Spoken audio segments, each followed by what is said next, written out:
na Kongo. Yahweh, Yahweh, batela mikongo. Yahweh, Yahweh, benisa mikongo.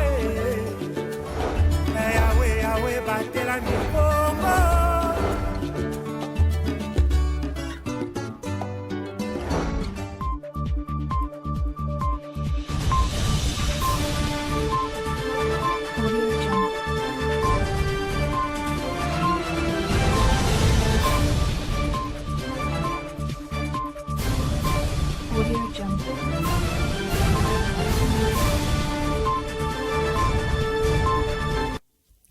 Il est l'heure à laquelle, pour vous informer, messieurs et dames, bienvenue.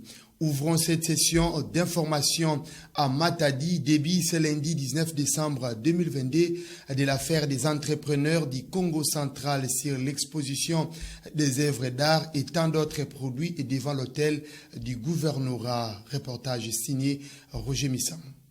Sous les hauts patronages du gouverneur de la province du Congo central et l'accompagnement du commissaire général à l'entrepreneuriat, au sport et loisirs, Dominique Nkodiambete, l'organisation non gouvernementale Prélis organise à partir de ce 19 au 25 décembre 2022 la foire des entrepreneurs à l'esplanade du gouvernorat situé dans la commune de Matadi en ville basse. C'est lundi 19 décembre 2022, premier jour de l'exposition. Les entrepreneurs ont répondu présents et ont exposé leurs œuvres et produits agroalimentaires, agro-industriels, artisanales, agricoles et autres. Sur place, le commissaire général en charge de l'entrepreneuriat, au sport et loisirs a visité les stands installés et s'est exprimé à notre micro. C'est sous le haut patronage de son Excellence, Monsieur le gouverneur des provinces du Congo central, le Dr Guibandou Ndungidi. Nous avons parrainé cette activité. Nous sommes en train de faire la promotion des produits congolais. Dans ce pays, nous avons des bons entrepreneurs, nous avons de l'imagination, nous avons des Congolais qui savent se débrouiller. Le chef de l'État, à son arrivée, à son accession au pouvoir, il a encouragé les Congolais à développer l'intelligence locale, créer de nouveaux riches au Congo. Il y a des gens qui sont intelligents mais qui ne sont pas connus. Les cadres, pareil, c'est pour faire la promotion de nos produits locaux, que les inventaires congolais soient connus du monde entier. Donc nous encourageons, c'est l'entrepreneuriat. Nous voulons que les produits congolais aillent de l'avant. Cette foire se déroule sous le thème entrepreneuriat au centre de l'innovation et du développement de la province du Congo central. L'une des femmes entrepreneurs encourage l'initiative et remercie les autorités de la province. Nous sommes très contents. C'est une bonne idée. Merci aux autorités. Mais nous demandons qu'ils nous créent un marché approprié pour le vente de nos différents produits. Que tous les entrepreneurs restent unis pour le développement de notre province.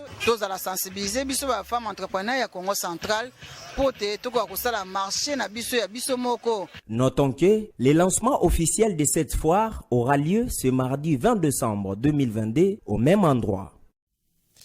Nos sincères excuses, messieurs et dames, vous avez donc bel et bien reconnu la voix de Jackson Elda Mayandidi et non de Roger Missamou. Quittons Matadi et traversons de l'autre côté du fleuve Congo, profitant de sa visite de travail dans la cité côtière de Mwanda, le ministre national en charge du tourisme Modero Ntimba Matondo a dénoncé l'élevage illicite de 1250 serpents venimés par la femme de l'ancien conservateur de l'ICCN. Suivez ces reportages. Plutôt, il a été joint au téléphone par notre correspondant Raphaël Mabunzo. Chose de mauvais qui se passe à Mwanda, parce qu'on a rappelé par la lettre, on donne conseil. Il y a madame, l'épouse de l'ancien conservateur du parc marin des mangroves, qui garde plus de 1250 serpents. On a voulu les traiter, elle sera obligée de nous dire quelque chose de mauvais qui se passe à Mwanda, parce qu'on a rappelé par la lettre, on donne conseil. Il y a madame, l'épouse de l'ancien conservateur du parc marin des mangroves, qui garde plus de 1250 serpents venimés dans sa parcelle. Et nous pensons que nous allons faire appel au parquet pour qu'on saisisse cette bombe. Elle n'a ni qualité ni quoi, nous l'avons averti. Elle se permet de faire l'élevage de serpents dangereux en pleine cité de Mwanda. Donc, si vous faisiez du champ quelque part, il faut faire attention. Elle sera obligée de nous dire les 250 serpents qu'ils ont relâchés dans la nature, c'est où? Et parce qu'on a voulu les traiter de manière très responsable, mais nous trouvons qu'il y a des gens qui l'encouragent dans cette sale besogne, et nous appellerons à la population et surtout aux responsables de sécurité de veiller à ce que cette histoire soit close de manière beaucoup plus rapide. On ne laisse pas la justice, on va demander à l'autorité locale de faire tout et de stopper cette histoire qui risque de nous amener la désolation dans le territoire de Mwanda. Car les espèces qu'ils élèvent n'est pas des espèces du coin. Et n'étant pas technicien en la matière, ça, j'aimerais quand même attirer l'attention à la population de Mwanda. Si vous voyez quelqu'un relâcher des serpents ou des animaux non autorisés par la loi, d'informer l'autorité les plus proches pour qu'on alerte les services appropriés, parce que je suis le député du coin et nous pensons qu'il faut agir à temps. Et toujours dans la province du Congo central, pour lutter contre l'insécurité et protéger la population et ses biens, le commissariat territorial de la police nationale congolaise de Sekebanza a été doté des engins, des véhicules et motos pour la mobilité des hommes en uniforme. La cérémonie de remise officielle de ces engins s'est déroulée le samedi 17 décembre 2022 devant le commissariat de la police de Sekebanza, en présence des députés provinciaux, des responsables de la société civile locale et bien d'autres personnalités. C'est le commandant territorial de la police qui a réceptionné les contacts de ces engins de main du conseiller du ministre de l'Intérieur, Papi Mambo Luamba. Il s'agit d'une dotation du gouvernement provincial du Congo central.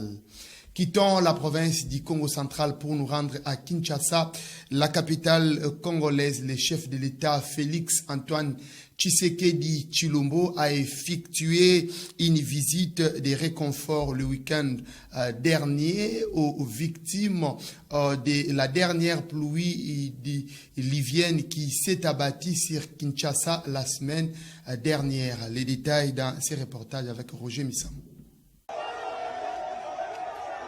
La journée du samedi 17 décembre 2022 était une journée de terrain pour le couple présidentiel congolais. Accompagné de la première dame, Denise Nyakero, le président Félix Tshisekedi a effectué une visite de réconfort aux familles victimes des érosions et inondations des pluies qui se sont abattues sur Kinshasa la semaine dernière, causant un lourd bilan de plus de 120 morts et des dégâts matériels énormes. Avec une forte délégation composée du Premier ministre Jean-Michel Sama-Lukonde et plusieurs membres de son gouvernement, du gouverneur de la ville-province de Kinshasa et tant d'autres personnalités, le chef de l'État a échangé sans intermédiaire avec la population victime de cette catastrophe naturelle. Les habitants de ces quartiers ont profité de ces passages du président de la République pour exposer les problèmes auxquels ils font face, notamment les difficultés de s'approvisionner en eau potable et la construction des caniveaux et collecteurs pour les passages des eaux de pluie. Inquiet de cette problématique, Félix Tshisekedi a donné des instructions claires au gouvernement afin de prévenir d'autres drames dans l'avenir. Après avoir constaté l'avancement des travaux de réparation de la route nationale numéro 1, coupée en deux par une érosion à la place en vrac dans la commune de Mongafula, le premier citoyen congolais a autorisé le passage des véhicules de gros tonnage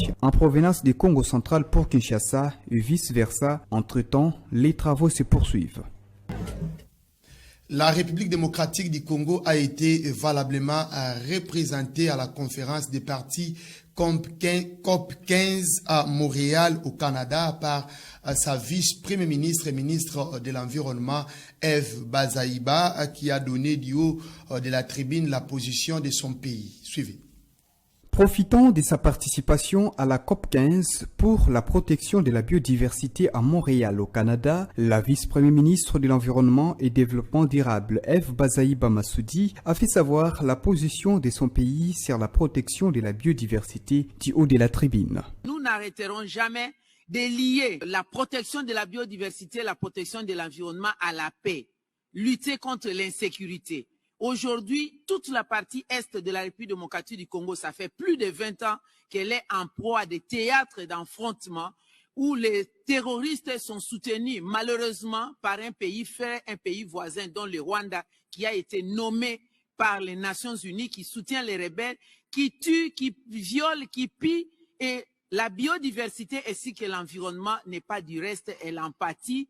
La patronne de l'environnement en RDC a appelé les Nations Unies, avec des mots clairs, justes et précis, à éviter la politique de 2 poids 2 mesures en ce qui concerne la guerre à l'est du pays. Vous soutenez des États qui perturbent la paix en République démocratique du Congo. Nous allons orienter toutes nos ressources financières, logistiques et toute l'attention à lutter contre les groupes armés incontrôlés, à lutter contre le terrorisme. Nous pensons qu'il est grand temps, si on reconnaît nous sommes la solution, il faut absolument que cet état des choses cesse. L'Union européenne et les autres pays occidentaux s'élèvent pour fustiger la guerre en Ukraine entre la Russie et l'Ukraine et on épingle la violation de l'environnement, la violation de la biodiversité. Tous ces pays du monde, au nom du gouvernement de la République démocratique du Congo, je les appelle à ne pas procéder à 2 poids 2 mesures. Le Rwanda ne produit pas les coltans. Le Rwanda ne produit pas de l'or, mais il est classé dans la bourse comme producteur de coltan, producteur de l'or. Mais ça sort de l'ordinaire. Nous sommes tous des pays civilisés. Nous devons respecter nos engagements. Au cours de cette même conférence, plus de 190 pays participants ont conclu un accord qualifié d'historique avec la création d'aires protégées d'ici 2030 sur 30% de la planète, l'allocation de 30 milliards de dollars américains pour les pays en développement afin de protéger la biodiversité et garantir la vie des peuples autochtones. À la question de savoir la différence entre la COP 15 de Montréal et la COP 27 de Sharm el-Sheikh en Égypte, cette dernière était consacrée au climat alors que la première sur la biodiversité. Et dans l'actualité continentale, les Tunisiens ont connu les élections législatives anticipées sans électeurs. Sur les 9 millions d'électeurs qui ont été appelés aux urnes, l'abstention a atteint environ 90%. Les détails avec cet élément à nos confrères de TV5 Monde. Des élections sans électeurs et un pas de plus dans l'incertitude. En Tunisie, la désaffection pour le scrutin législatif de samedi, censé renouveler le Parlement, a été plus forte que prévu. Pour la plupart désabusés par la politique de leur président Kais Saied, plus de 90% des Tunisiens ne sont pas allés voter. Il s'agit là du pire taux de participation à des élections depuis la révolution de 2011. J'ai boycotté ce processus. Quand on vote, c'est une position. Quand on vote blanc, c'est une position. Quand on boycotte, c'est aussi une position. Si on regarde le taux d'abstention, on peut comprendre que c'est un message fort de la part de la société et du peuple à l'intention des auteurs de ce processus et de ce projet. Les citoyens qui ont boycotté ont raison. Ils sont victimes, dépourvus, pauvres, au chômage et pensent à la migration clandestine. Ils ont raison. Face à ce qu'il qualifie de grand désaveu populaire, le président du Front de Salut National, Ahmed Nejib Chebi, appelle le président Kais Saied à quitter ses fonctions immédiatement. Le FSN et la plupart des partis politiques ont par ailleurs boycotté le vote. L'autorité électorale ISI déclare que le taux de participation est de 8,8% pour les législatives. Nous considérons qu'il s'agit d'un séisme de 8,8 sur l'échelle de Richter. Nous demandons à ceux qui dirigent le pays illégalement et sans aucune légitimité de partir. Pour le FSN, ce désaveu s'incarne aussi à l'international, avec notamment la décision du report de l'examen par le FMI d'un nouveau crédit de près de 2 milliards de dollars accordé à la Tunisie, dont l'économie est aux abois. Quels que soient les résultats du second tour prévu en mars prochain, les pouvoirs du nouveau Parlement seront de toute façon restreints. Il ne pourra par exemple pas contrôler le rôle du gouvernement, ni l'action du pouvoir présidentiel. Mesdames et messieurs, c'est sur cet élément international que nous allons mettre un point final à cette édition du journal. Merci de l'avoir suivi et bonne suite des programmes chez vous. Au revoir.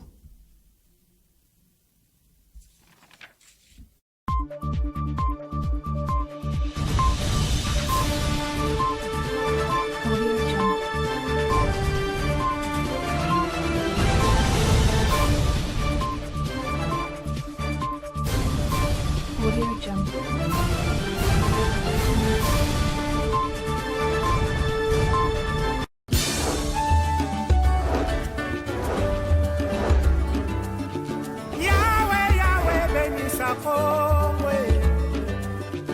Yahweh, Yahweh, batelani Kongo.